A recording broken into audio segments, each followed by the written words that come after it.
વાવ થરાદના શિવનગર ગામની પરંપરાગત સૂફ કશીદાકારી કળાને રાષ્ટ્રીય સ્તરે નવી ઓળખ મળી છે. ગુજરાત વિધાનસભાના અધ્યક્ષ શંકરભાઈ ચૌધરીએ નવી દિલ્હી ખાતે પ્રધાનમંત્રી નરેન્દ્ર મોદી સાથે શુભેચ્છા મુલાકાત કરીને આ હસ્તકળાથી સજ્જ શાલ અર્પણ કરી હતી.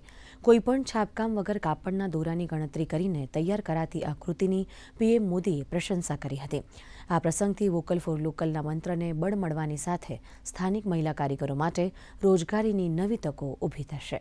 મારું શ્રીનગર આના અંદર સૂફ ભરત એક જાતની એમ્બ્રોઇડરી ચાલે છે, જેને જીઆઈ ટેગ મળ્યો છે. આ કલા 1971ના જે રહેવાસી છે ભરતના કામ કરતા હોય છે. આ ભરત અંતર્ગત અમે સૂફ મેં સાડી, શોલ, દુપટ્ટો, સ્ટોલ આદિ બનાવીએ છીએ. અને આ દીકરી જ્યારે 12 વર્ષની હોય છે ત્યારે સૂઈ અને દોરો પકડી લે છે અને આ કામ કરતી હોય છે.